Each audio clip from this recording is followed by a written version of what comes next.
ஆவியானவர் எப்படி நம்ம சரீரத்துக்கு ஐம்புலன் அந்த வணைச்சிருக்குதோ அப்படியே ஆவிக்கும் இருக்குது சொல்லி கொடுத்தேன். எப்படிங்க ஆவிக்கும்?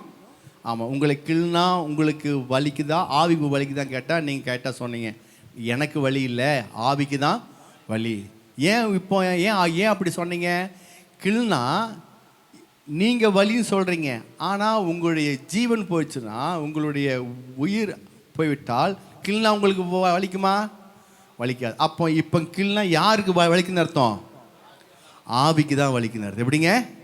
அப்போ நீங்கள் வெறும் ஒரு வீட்டில் இருக்கிற ஒரு வாடகை வீடு, இது ஒரு வாடகை வீடு. ஆமாம், இதுக்குள்ளே ஒரு மனிதன் இருக்கிறான் பாருங்க, அவன் தான் ஆவி மனிதன், அவன் தான் ஆவி மனிதன். அப்போ அந்த ஆவி எப்படி எங்களுக்கு சரீரத்துக்கு எப்படி இருக்கிற அந்த 5 வகையான உணர்ச்சிகள் ஆவிலும் நமக்கு உண்டு. யோவான் சொல்லுகிறார், யோவான் ஸ்நானகல்ல யோவான் என்ற இயேசுடைய சீசனாகிய யோவான் வெளிப்படுத்தல் புஸ்தகம் 4ஆம் அதிகாரத்தில் பார்க்கும் பொழுது அவர் சொல்கிறாரு, நான் நினச்சிட்டேன் 4:1 எடுத்து வாசித்தீங்கன்னா யோவான் சொல்லுகிறார் 4ஆம் அதிகாரம் வெளிப்படுத்தல் 4:1 நான் ஆவிக்குள்ளானேன். நான் சரி நான் எப்படி ஆயிட்டேன்? நான் ஆவிக்குள்ளானேன். இவைகளுக்கு பின்பு இதோ பரலோகத்தில் திறக்கப்பட்டிருந்த ஒரு வாசலை கண்டேன். முன்னே எக்கால சத்தம் போல என்னுடன் பேச சத்தமானது, இங்கே ஏறி வா, இவைகளுக்கு பின்பு சம்பவிக்க வேண்டிய உனக்கு காண்பேன் என்று விளம்பினது. உடனே ஆவிக்குள்ளானே உடனே என்னாச்சுங்க? ஆவி ஆயிடுச்சு. ஆமா, இவர் சொல்றாரு ஆவிக்குள்ளானக்கு அப்புறம் எனக்கு சத்தம் கேட்டுச்சு. அப்பொழுது இதோ வானத்தில் சிங்காசனம் வைக்கப்பட்டது, அந்த சிங்காசனத்துக்கு ஒருவர் வீட்டிருந்தார். இப்போ அந்த ஆவிக்குள்ளான சத்தம் கேட்குது, பார்க்குறாரு. இங்கனுங்க பார்க்குறாரு. 4ஆம் வசனத்தை பார்த்தீங்கன்னா கடைசியில் உட்கார்ந்திருக்க கண்டேன் வரும். உட்கார்ந்திருக்க கண்டேன். இப்போ காதில் கேட்குது, கண்ணில் பார்க்குறாரு, எல்லாமேங்க ஆவியில். அதே வெளிப்படுத்தல் புஸ்தகம் 5ஆம் அதிகாரம் 4ஆம் வசனம் எடுத்து வாசித்தீங்கன்னா அவர் சொல்கிறாரு, அப்பொழுது வெளிப்படுத்தல் 5:4 ஒருவனும் அந்த புஸ்தகத்தை திறந்து வாசிக்கவும் அதை பார்க்கவும் பாத்திரவானாக காணப்படாததினால் நான் மிகவும் அழுதேன். அப்ப என்ன அவில பார்த்துட்டு சொல்றாரு, அங்க ஃபீலிங்ல தான் என்ன செய்ய முடியும்? அழுக வரும். உணர்ச்சி இல்லாட்டினா அழுக வருமா? அப்போ ஆவியில உணர்ச்சி இருக்கு பாருங்க, அழுக உண்டாகுது. அது மட்டும் இல்லை, வெளிப்படுத்தல் 10ஆம் அதிகாரம் 10ஆம் வசனத்தில் பார்த்தீங்கன்னா அங்கே இன்னும் அற்புதமான ஒரு காரியம் இருக்கு.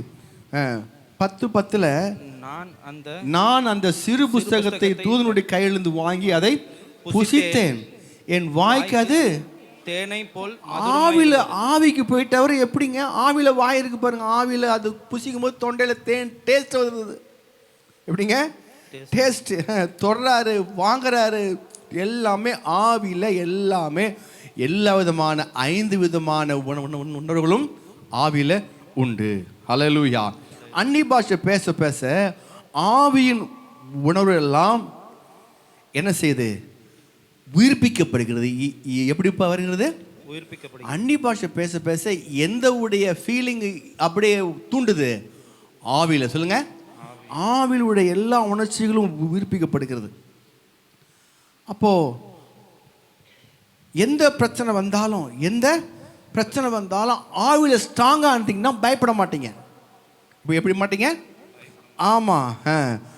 அப்போது பயப்படாமல் அதை ஃபேஸ் பண்ண முடியும், அதை சந்திக்க முடியும். அப்போது கர்த்தருடைய நாமம் மகிமைப்படுவதாக.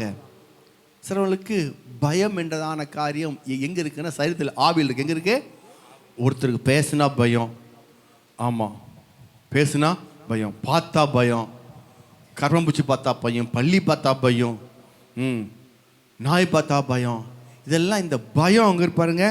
இந்த பயம் எல்லாம் நீங்கள் ஆவியானவரை நீங்கள் அப்படியே பேச பேச, அந்நிய பாஷை பேச பேச முதல்ல பயமெல்லாம் என்ன செய்யும்? வெளியே போயிடும். பயமெல்லாம் அந்நிய பாஷை பேசும்பொழுது நம்முடைய பயம் வெளியே போகுது. நம்முடைய ஜீவித்தில் ஆவி ஸ்ட்ராங் ஆகுது. ஆவி ஸ்ட்ராங். ஆண்டவர் முதல்ல மனிதனை உண்டாக்கும் போது, மனிதனை தேவன் சிருஷ்டிக்கும் பொழுது அவனை ஆவி ஆத்மா சரீரமாக சிருஷ்டித்தார். அந்த முதல்ல அவன் ஆவிலிருந்து என்ன செய்ய முடியும், எல்லா விதமான காரியங்களையும் செயல்பட முடியும். அந்த லெவலில் வச்சிருந்தார். அவனுடைய முதல்ல அவனுடைய ஆவி, உங்களுடைய சரீரம் இங்கே இருக்குது, உங்களுடைய சரீரம் இங்கே இருக்குது, ஆத்மா எங்கே இருக்குது, மனது. ஆத்மானா மனது, சொல்லுங்க. ஆத்மானா அது எங்கே இருக்குது? சொல்லுவாங்களே, நான் இருங்க யோசிக்கிறேன், இருங்க. ஐயோ, எங்கே இருக்குது? இப்போ எங்கே இருக்குது மனது? எங்கே இருக்கு மனது? இருக்கிற இடம் இங்கே, சொல்லுங்க. இதுதான் மனது இருக்கிற இடம் இது. சரீரம் இது, மனது. அதான் சிலவங்க யோசிக்கும் போது கை இங்கே வைப்பாங்க, ஞாபகம் இருக்கா? சென்டர் வைப்பாங்க, வச்சுட்டு யோசிப்பாங்க. இருங்க யோசி. மனது இங்கே இருக்குது. ஆவி எங்கே இருக்குது? மூச்சு விடுற சுவாசம் கிடையாது. ஆவி உங்களுக்கு சரீரத்தில் மத்திய பகுதி, சரீரத்தில் மத்திய பகுதி இருக்குது. ஆமாம், அது எங்கே இருக்குது? மத்திய பகுதி எது? மத்திய பிரதேசம், எம்பி எங்கே இருக்குது? இதான், அப்படிங்களா ஆவி. ஆமாம், இது நல்லா சிலவங்களாம் பயம் வந்தால் அப்படி வயிறலாம், இங்கே வயிறே கலக்கிடுச்சுங்க, பயம் வந்தோன்னு சொல்கிறாங்கல்ல, வயிறே. ஆமாம், இது கேள்விப்பட்டோன்னு வயிறே மாதிரி கலக்கமாயிருச்சுங்க. ஆமாம், ஏன்? ஆவி கலங்குது. ஆவி இங்கே இருக்குது. நல்லா வச்சுங்க. ஆவி இங்கே இருக்குது, சரீரம் எங்கே இருக்குது, மனது இங்கே இருக்குது. அப்போது மனிதனை கர்த்தர் முதல்ல உண்டாகும் போது ஆவி மனிதன் ஆவிலிருந்து எல்லாம் செய்யும்படி தான் வச்சார். ஆனால் அந்த கனியை புசித்தோன்னே சாகவே சாவாய், சொல்லுங்க. சாகவே. அப்போ சாகவே சாவாய், 2 சாவு சொன்ன. சாவு சாகவே, அப்புறம் சாவாய். அப்போ இந்த சாகவேன்னா என்ன அர்த்தம்னா, ஒன்று ஆத்துமால அவன் செத்துறான், 2வது சரீரத்தில் செத்துறான். ஆத்மாவில் எப்படி செய்கிறான்? மனது தேவனை விட்டு பிரிஞ்சிருச்சு. மனது, ஆமாம், மனது தேவனை விட்டு பிரியும் போது ஆவியும் தேவனை விட்டு பிரிஞ்சிருச்சு. ஆமாம். அடுத்து சரீரத்தில் கொஞ்ச நாள் கழிச்சு அவன் மறிச்சான். அப்போது தேவன் அவனை அப்படி உண்டாக்கலை. அவனை முதல்ல ஆவியில் உண்டாக்கி ஆவியினால் செய்யப்படி உண்டாக்குனாரு. அவன் அந்த கனியை புடிச்சதுனால இப்போ அந்த சைக்கிள் மாறி போச்சு. சைக்கிளு, ஆமாம், ஆவியிலிருந்து செய்ய மாட்டேங்கிறான், அவன் சரீரத்திலிருந்து செய்கிறான். எதை பார்க்குறானோ அதன்படி செய்ய ஆரம்பிக்கிறான், எதை கேட்குறானோ அதன்படி செய்ய ஆரம்பிக்கிறான். ஒழிய ஆவியானவர்கிட்ட ஆவியின்படி செய்ய அவனுக்கு பழக்கப்படலை. ஏன்? விழுந்து போன மனிதன். சரிங்களா? இப்போ நீங்கள் அந்நிய பாஷை பேச உங்களுக்குள்ள என்ன உண்டாகும் தெரியுமா? ஆவியினால நடத்தப்படுகிற, சொல்லுங்க. ரோமர் சொல்றதுக்கு, ரோமர் 8 போட்டிருக்கு, ஒருவன் தேவனுடைய ஆவினாலே நடத்தப்பட்டால் அவன் தேவனுடைய புத்திரராய் எண்ணப்படுகிறான். அப்போ நீங்கள் ஆவியினானவர் நீங்கள் அந்நிய பாஷை பேச ஆட்டோமேட்டிக்காக நீங்கள் ஆவி என்ன செய்யுங்க, நீங்கள் நடத்தப்படுறீங்க. ஹல்லேலூயா. ஏன்? இயேசு ஏற்றுக்கொண்டீங்க, ரட்சிக்கப்பட்டீங்க.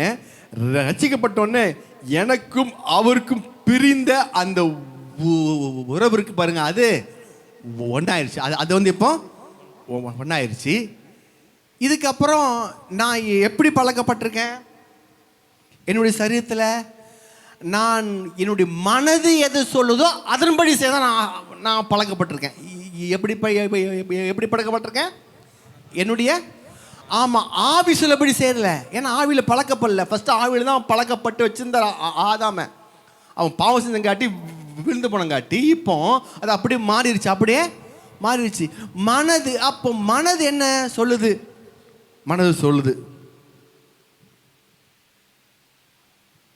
என்ன சொல்லுது?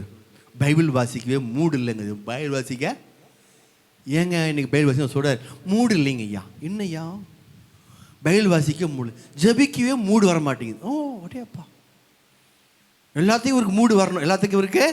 ஆமாம், ஜபிக்க மூடு வரணும், பைபிள் வாசிக்க மூடு வரணும், சாப்பிட மூடு வருதா? அது நல்லா கொட்டிக்கிறாங்க பாருங்க. மூடு வருதோ வரலையோ. ஆமாம். அப்போ எப்படின்னா, இது மனது எது சொல்லுதோ அதன்படி தான் இந்த நாம் நடக்க பழகிட்டோம். சரீரம் சொல்லுது, அவர் ரொம்ப சோர்வாக இருக்குல்ல, எதுக்கு இப்போ மேய்ஞ்சிட்டு கொஞ்சம் லேட்டாக இருந்திருப்போமே, இன்னைக்கு எதுக்கு இன்னைக்கு போய் வேலைக்கு போகணுமா திங்கக்கிழமை காலையில்? ஐயோ சில திங்கக்கிழமை வந்தாலே எனக்கு கட்டுப்பாக இருக்குது பாஸ்டர். ஏன்? வேலைக்கு போகணும் இல்லைங்க. அல்லேலூயா. சரீரம் சொல்லுது ரெஸ்ட் எடுத்துக்கோ, சரிங்களா? மனது சொல்லுது இன்னைக்கு வேலைக்கு போகிறதுக்கு மூடே இல்லைங்குது. ரெண்டுமே முடிஞ்சு போச்சு. அப்போ ஆவி என்ன செய்யணும்? எங்கே மெஜாரிட்டி இருக்குதோ ஆவி அங்கே போய் அது என்ன பண்ணாலும் செய்யாது. மாம்சமோ பலவீனம் பொழுது, ஆவியோ உற்சாகம் பொழுது. ஆவி என்னதான் உற்சாகமாக இருந்தாலும் ரெண்டுமே ஒத்து போச்சுன்னா ஆவி என்ன செய்ய எதுவுமே செயல்பட முடியாது. இப்போது ஆவி சொல்லு ஜெபம் பண்ணு, பயில்படி, எல்லாம் பண்ணுன்னு எது சொன்னாலும் வேலைக்காது. ஏன்னா யார் ரொம்ப அதிகமாக கிரியை செய்கிறா? மனதும் சரீரமும் தான் ரொம்பவும் என்ன செய்யுது? ரொம்ப பலமாக கிரியை செய்யுது. ரெண்டு சேர்ந்து ஆயிடுச்சு. அதனால ஆவி சொல்கிறது அங்கே எடுபடலை. இப்போ நீங்கள் அந்நிய பாஷை பேச பேச எது ரிவைவ் ஆகுது? ஆவி சொல்லு. உங்களுடைய ஆவி ரிவைவ் ஆகுது. அது ரொம்ப அப்படியே அப்படியே தூண்டப்படுது. அது உங்களுக்கு தூண்டப்படுது. தூண்டப்பட என்னாச்சுன்னா ஆவிதான் ஆளுகை செய்யுது. ஆவிதான் என்ன செய்யுதுங்க? ஆளுகை செய்யுது. தேவனாம் மகிமைப்படுவதாக. ஆவியானவர் உங்களுடைய ஜீவித்தில் ஆளுகை செய்யும் பொழுது இதை நீங்கள் பழக்கப்படுத்தணும். எதுங்க? இது வந்து நீங்கள் பழக்கப்படுத்தினா தான் முடியும். தனியாக நான் உட்காந்து ஆவி நிறைய ஜெபிக்கிறேன் பாஸ்டர் அப்படின்னா 2 நிமிஷம் ஜெபிக்கிறது பெரிய காரியம். நீங்கள் தனியாக ஆவி ஜெபிச்சிங்கன்னா ஃபஸ்ட்டு ஸ்டார்ட் பண்ணும்போது, ஆமாம், நீங்கள் 1 நிமிஷம் கண்ண மூடி தெரியும் பார்த்தீங்கன்னா என்ன 1 நிமிஷம் இருக்கா? ஓ கபரபல்லபரஹூ என்ன மணி முள்ளே போக மாட்டேதுங்க அப்படிம்பாங்க. ஏன்னா தனியாக உட்காந்து என்ன செய்ய முடியாது. அப்போ என்ன செய்யணும்? இதுதான் நாங்கள் ஒரு ஐக்கியம் வச்சுருக்கோம் பாருங்க, 4லேருந்து 5:30 இதுக்குள்ளே வந்து உள்ளுக்குள்ளே என்ட்ரு ஆகிட்டிங்கன்னா பழகப்படுது. எப்படிங்க பழகப்படுது? உள்ளுக்குள்ளே வந்து பேசாமல் கூட வச்சுட்டு கொஞ்சம் நேரங்க. ஒரு நான்லாம் இது நான் பழகப்படும் போது நான் செஞ்ச முன்னாடி ஒரு 2023 எனக்கு 23-24 இதுக்கு குரூப் வச்சுருந்தாங்க. ஆமாம், பாம்பேலேருந்து அந்த குரூப்பு அவங்க என்ன செய்வாங்க? காலைல 5 to 5:30 1/2 தான் அந்நிய பாஷை பேசுவாங்க. நான் ஆன் பண்ணி வச்சுட்டு என்ன செய்வேன்? கொஞ்ச நேரம் அப்படியே பேசாமல் இருந்துக்குவேன், சரிங்களா? அதுக்கப்புறம் நான் பேச ஆரம்பித்தேன். என்ன நடக்குதுன்னு அப்சர்வ் பண்ண அப்புறம் பேச ஆரம்பித்தேன். அப்புறம் பழக ஆரம்பித்தேன். பழக இப்போது நானே சபையில் ஸ்டார்ட் பண்ணியாச்சு. அப்போது இது பழக்கப்படுத்தினா தான் முடியும். நீங்கள் இப்போ பழக்க, ஏன்னா இப்போ உங்களுடைய மனது முழுக்க தோல்வியிலே, அது சக்கரை படுக்க தோல்வியில் என்னங்க? தோல்வியிலே மாறின மனது அது. ஹல்லேலூயா. குடிச்சு பார்த்தே கொடுக்கல எனக்கு. ஆமே, தப்புன்னு இல்லை. Price the Lord. அப்போது பானபாத்திரக்காரன் மாதிரி நிகமையாட்டு இருந்தான் பானபாத்திரக்காரன். அவர் குடிச்சு தான் ராஜாவுக்கு கொடுப்பாரான். அதுக்கு தான் அப்பாயின்மெண்ட் போட்டிருக்காங்க. அதனால் நான் அங்கேயே செக் பண்ணிடுது. அங்கேயே சக்கரை உப்பு இல்லாமல் அதிலே செக் பண்ணி கொடுப்பேன். இங்கேயும் திரும்பி போயிட்டுருக்க வேணாம் அப்படி. Price the Lord. பாருங்கள், திரும்பி போய் வச்சு பாருங்கள். ஆமென். ஹல்லேலூயா. கர்த்தர் நமக்கு ஒரு பானபாத்திரக்காரன் கொடுத்துருக்க, நன்றி சோத்துறேன். ஹல்லேலூயா. ஆமென். அப்போது மனது தோல்வியில் பழகிருச்சு, பயத்தில் பழகிருச்சு. சூழ்நிலை பார்த்து அந்த சூழ்நிலை பெருசாக அப்படி காட்டி மனது பழகிருச்சு. அப்போ இந்த மனது இப்படி பழகுறதுனால இப்போ நான் செய்ய முடியாது, டக்குன்னு நாளைக்கே எதுவுமே மாற்ற முடியாது. நாளைக்கு எது என்னுடைய மாற்றவே. அப்போ இதை என்ன செய்யணும்? இதை ஆவினால் பேச தான் இதை மாற முடியும். இதை நீங்கள் மாற்ற முடியும். ஆமாம், உடனே மாறு அது பொண்ணு யாராலும் முடியாது, என்னால் கூட முடியாதுங்க. உடனே யாரும் செய்ய முடியும்? மாறவே முடியாது. நாளைக்கே மாறும், நாளைக்கே யாராலும் மாற முடியும். ஏன்னா இப்படி பழகப்பட்டாச்சு. இப்போ இதை இப்படி பழக்கப்படுத்துறதுக்கு மெதுவாக பழக்கப்பட என்ன ஆகும்னா என்னுடைய ஜீவிதத்தில் மாற்றம் உண்டாகும். இதுதான் சொல்கிறேன், ஆவி மனிதனுக்கு வயது இல்லை. சொல்லுங்கள், ஆவி மனிதனுக்கு வயது இல்லை. சொல்லுங்கள், வயது இல்லை. ஆமாம், வேதம் சொல்லுது பாருங்க, சிறியவன் பரலோகத்தில் பெரியவனாக இருப்பான், பெரியவனப்படுகிறவன் அவன் என்ன செய்வான்? ஏன்னா ஆவி மனிதன். அவன் சின்ன பையன் அபிஷேகத்தில் நிறைஞ்சு கர்த்தரோட ஒரு 10 மணி நேரம் ஜெபிச்சானா அவனுடைய ஆவி நல்லா ஹை லெவலில் இருக்கும். இப்போ ஒரு 50 வயசுல ஒரு ஜெபிக்காமல் இருந்தாலும் அவளோட ஆவி இப்போ தான் குழந்த மாதிரி இருக்கும்.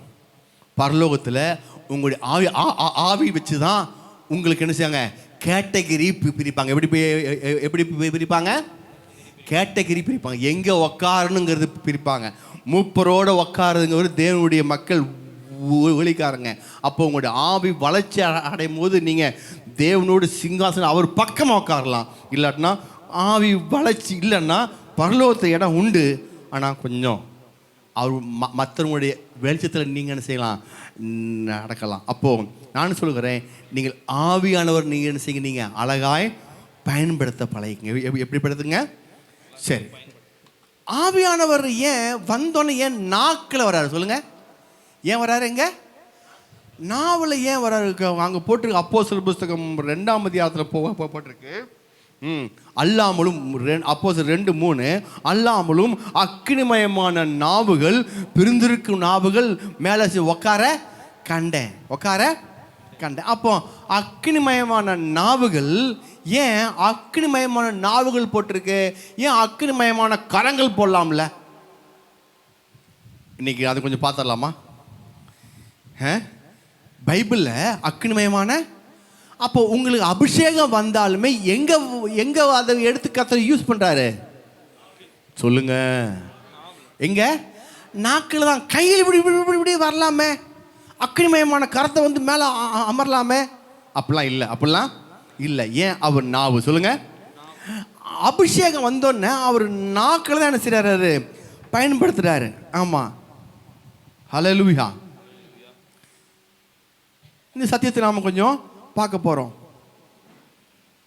நோவா காலத்தில் புறா என்ன செஞ்சுங்க, முதல்ல புறா வெளிவிட்டாங்க. வெளிவிட்டோன்னா போய் எங்கேயாச்சும் போய் உக்காந்துச்சா? உக்காரல. ஏன்? அது உக்காருக்கு இடமே இல்லை, ஒரே எல்லாம் டெட் பாடியாக இருந்துச்சு. ஆனால் காக்கா விட்டாங்க பாருங்கள். காக்கா இருந்துச்சு அங்கே போய், அதுக்கு சும்மா நல்ல சாப்பாடு, எல்லாம் டெட் பாடி மேலே உட்காந்து நோண்டி எடுத்து குடல் தனியாக கண்ணு தனியாக நோண்டி எடுத்து சாப்பிட்டுட்டு அது காக்காவுக்கு இருந்துச்சு. காக்கா எல்லா பக்கம் உட்காரும், புறா உட்காராது. அது டக்குன்னு வந்துருச்சு. திரும்பியும் நோவா பேலைக்கு வந்துச்சு. 2வது அட்டி விட்டோன்னா போய் ஒரு ஒலிவு மர இலையை எடுத்து வந்துச்சு. ஹல்லேலூயா. ஏன்? அது என்ன காட்டுது? 2வது முறை போகும்போது ஒலிவ மரம் அப்படின்னா இது இயேசுவை அது குறிக்கிறது. இயேசு எது குறிக்கிறது? இயேசு சிலுவையில் அறையப்பட்டவராய் இருந்தார். இப்போ மீட்புண்டாயிருச்சு, ஒலிவ மரம் வந்துருச்சு, அந்த மரத்தில் துளிர் விட்டுருச்சு. இப்போ சபை உண்டாயிடுச்சு. இப்போ சபை இயேசுவில் மூலமாய் சபை வந்து விட்டது. அதனால் புறா அங்கே போய் அந்த ஒலிவ இலையை எடுத்து நோவா கொடுத்தாச்சு. 3வது முறை போகும்போது புறா ரிட்டன் ஆகலை. ஏன் ரிட்டன் ஆகலை? அங்கேயே தங்கிருச்சு. இதுதான் அது. யார்? ஆவியானவர். பழைய ஏற்பாட்டில் ஆவியானவர் வந்துட்டு போயிட்டு இருந்தார். புதிய ஏற்பாட்டில் ஆவியானவர் வந்த பிரகாரமாக இருக்கார். அவர் இங்கேயே தங்கிட்டார். ஹல்லேலூயா. இந்த பரிசுத்த ஆவியானவரை ஜீவ நதி. சொல்லுங்க, ஜீவ நதி. என்னை விசுவாசின் உள்ளத்திலிருந்து ஜீவ தண்ணீர் உள்ள நதிகள் ஓடும் பாயும் போட்டிருக்கு. அப்போ இந்த விசுவாசிகள் இயேசுவை நம்பி ஓடி வரும் பொழுது உள்ளிருந்து ஆவியானவர் ஜீவன் நதியாய் வெளியே செய்கிறாரு, வரார். இந்த ஜீவ நதி ஏன் வருதுன்னா, ஜீவ கனி எப்படிங்க, ஜீவ விருட்சத்தை உண்டு பண்ணும்படி ஜீவன் நதி வருது. ஜீவ நதி ஏன் வருது? ஜீவ விருட்சத்தை உண்டு பண்ணுது. ஜீவ நதி எங்க போனாலும் போகும் இடமெல்லாம் ஆரோக்கியமே, பாயும் இடமெல்லாம் பரிசுத்தமே, சேரும் இடமெல்லாம் ஆறுதலே, செல்லும் இடமெல்லாம் செழிப்பு தானே. அது போகும் இடமெல்லாம் ஆரோக்கியம். ஜீவ நதி இது எதுங்க? ஜீவநதி போறமெல்லாம் அப்போ கனி, ஜீவ கனி உண்டாக்கும். ஹல்லேலூயா. இந்த ஜீவ நதி ஜீவ கனி உண்டாகும். இப்போ இந்த கனியை யாரு புசிக்கும்? இந்த கனியை அப்போ இந்த கனியை யாரு புசிக்கணும்னா, இப்போ அந்த கனியை புசிக்கிறதுக்கு என்ன தேவை? நாக்கு. சொல்லுங்க. வாய். சொல்லுங்க. வாய் தேவை. ஆமாம்.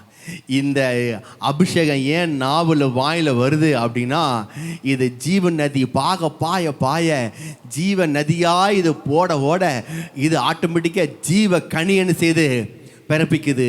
இந்த ஜீவ கனி நீங்கள் என்ன செய்ய முடியும்? புசிக்கணும். ஜீவ கனியை புசிக்கணும். இது ஜீவ விருட்சம். ஜீவ விருட்சம் ஃபர்ஸ்ட் எங்கே இருந்துச்சு? ஜீவ விருட்சம் ஆதியாகமம் புஸ்தகம்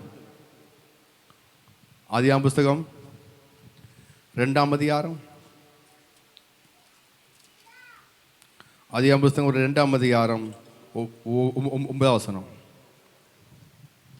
தேவனாகிய கர்த்தர் பார்வைக்கு அழகும் புசிப்புக்கு நலமுமான சகலவித விருட்சங்களையும் தோட்டத்தின் நடுவிலே ஜீவ விருட்சத்தையும் சொல்லுங்க. ஜீவ விருட்சத்தையும் நம்மை ஜீவ விருட்சம் சொல்லுங்க. ஜீவ விருட்சத்தை ஃபர்ஸ்ட் எங்க வச்சாரு? தோட்டத்தின் நடுவில். எங்க? அந்த தோட்டத்து பேர் என்ன? தோட்டம். சத்தமா சொல்லுங்க. ஏதேன் தோட்டம். ஏதேன் தோட்டத்துல என்ன வச்சாரு? ஜீவ விருட்ச கனி வச்ச. ஜீவ விருட்ச கனியை வச்சிட்டார். இப்போ ஏதேன் ஜீவ விருட்ச கனியை வச்சனோடனே இப்போ அதுல யாரு அந்த ஜீவ விருட்ச கனியை சாப்பிட்டு இருந்தா? ஆதாம் ஏவாள். எந்த கனியை சாப்பிடணும், எந்த கனியை சாப்பிடக்கூடாது? நல்ல கனிவா? நன்மை தீமை ஏங்க, நன்மை தீமை அறியத்தக்க கனியை சாப்பிடக்கூடாது. எது சாப்பிடணும்? வாசிங்க. அந்த இப்ப நீங்க வாசிங்க. தோட்டத்தின் நடுவிலே ஜீவ விருட்சத்தையும் நன்மை தீமை அறியத்தக்க விருட்சத்தையும் பூமியிலிருந்து முளைப்பிக்க பண்ணினார். அப்புறம் அதுக்கு மேல வாசிங்க. தேவனாய் கர்த்தரை நோக்கி, நீ இதுல அத்தனை நீ புசிக்கலாம் இருக்கா? எடுத்து வாசிங்க பார்ப்போம். அதே அதிகாரம் தான். 2ஆம் அதிகாரம் 8ஆம் வசனம் வாசிங்க. தேவனாகிய கர்த்தர் கிழக்கே ஏதேன் என்னும் ஒரு தோட்டத்தை உண்டாக்கி தாம் உருவாக்கின மனுஷனை அதிலே வைத்தார். தேவனாகிய 16ஆம் வசனம் வாசிங்க. தேவனாகிய கர்த்தர் மனுஷனை நோக்கி, நீ தோட்டத்தில் உள்ள சகல விருட்சத்தின் கனியும் புசிக்கலாம் சொல்றாரு. நீ எல்லாத்தையும் புசிக்கலாம். எதை புசிக்கலாம்? ஜீவ வச்ச கனியை நீ புசிக்கலாம். எதை மட்டும் புசிக்க கூடாது? நன்மை தீமை அறிதல். ஏன் நன்மை தீமை அறிதப்பட்டு ஏன் புசிக்க கூடாதுன்னா, ஜீவ வச்ச கனியை புசிச்சு இவன் ஜீவன்ல வளர்ந்ததுக்கு அப்புறம் வயசுக்கு வந்துடுவான். எப்படிங்க சொல்லுவாங்களே, தம்பி இப்போ சாப்பிடாது பாது, இன்னும் நினச்சி நீ கொஞ்சம் மெச்சூர்டு ஆகணும். அந்த மெச்சூரி எப்போ வருது? எப்போ? ஜீவிச்ச கனியை புசிச்சு மெச்சூர் ஆனதுக்கப்புறம் அவரு கொடுப்பார். அவர்கிட்ட கேட்பான், ஆண்டவரே சாப்பிடலாமா வேண்டாமா, நன்மையா தீமையா கேட்டு என்ன செய்யணும்? அவர்கிட்ட கேட்டு சாப்பிட்றதா நன்மை தீமை அறிதல். இதை நீ சாப்பிடாத, இதை நான் என்கிட்ட கேட்கும்போது நான் கொடுப்பேன். இது நன்மை, இது எது எனக்கு தெரியும், அதனால் நான் கொடுப்பேன். நீ சாப்பிடாத அப்படின்னு அதை சாப்பிடாம வச்சுட்டு எதை சாப்பிட சொன்னார்? ஜீவிச்ச கனியை சாப்பிட சொன்னார். இப்போ அபிஷேகத்தில் நீங்கள் நிறைய என்னாச்சு? ஜீவிச்ச கனியை சாப்பிட முடியாமல் இத்தனை காலமாக இருந்துச்சு. அவன் எந்த கனியை சாப்பிட்டான்? நன்மதி மரத்தின கனி சாப்பிட்டு தோட்டத்துலேருந்து வெளியே அமிச்சாச்சு. இப்போ அவனுக்கு வெளியே வந்தோன்னா எது நல்லது எது கெட்டதுன்னு தெரியாமல் போய் மாட்டிக்கிறான். நல்லதுன்னு நினச்சிங்க, பார்த்தா அது எனக்கு இப்படி ஆயிடுச்சுங்க. இங்கே வந்து இப்படி நினச்சேங்க, இப்படி ஆகி போச்சுங்க. இந்த பொண்ணு பார்த்தா நல்ல பொண்ணு நாங்க, கடைசி தான் தெரியுது இந்த மாதிரி எனக்கு மக எம மாதிரி வந்திருக்கா பாருங்க. சரிங்களா, நான் நினச்சி கூட பார்க்கலங்க, நல்லதுன்னு நினச்சபி தீமையாக மாறிடுச்சு. சரிங்களா, என் வீட்டுக்காரரு தங்குன்னு சொன்னாங்க, அப்புறம் தான் சொல்கிறாங்க தண்ணி தான் போடுவாருன்னு சொன்னாங்க. கல்யாணம் முடிச்சதுக்கப்புறம் அதுக்கப்புறம் எந்த பழக்கம் இல்லைங்கிறாங்க. அப்புறம் 10 வருஷங்கள் சொல்கிறார், தண்ணி மட்டும் லைட்டை தம் அடிப்பார், தண்ணி போட மட்டும் தம் அடிப்பார்னு சொன்னாங்க. ஐயோ அப்படின்னு சொல்லிட்டு அதுக்கப்புறம் ஒவ்வொன்றா தம் அடிக்கும் போது அப்படி வரும், தண்ணி இப்படி வரணுங்க. பார்த்தா எல்லா பழக்கம் விட்டுருக்குதுங்க. ஐயோ நம்பி ஏமாந்துட்டேன். அப்போ என்ன ரீசன் அப்படின்னா, எது நன்மை எது தீமைன்னு தெரியாமல் மனுஷன் போய் மாட்டிக்கிறான். ஏன்? ஜீவ விருட்சத்தின் கனியை புசிக்காமல் அவனை வெளியே அமிச்சிட்டாரு.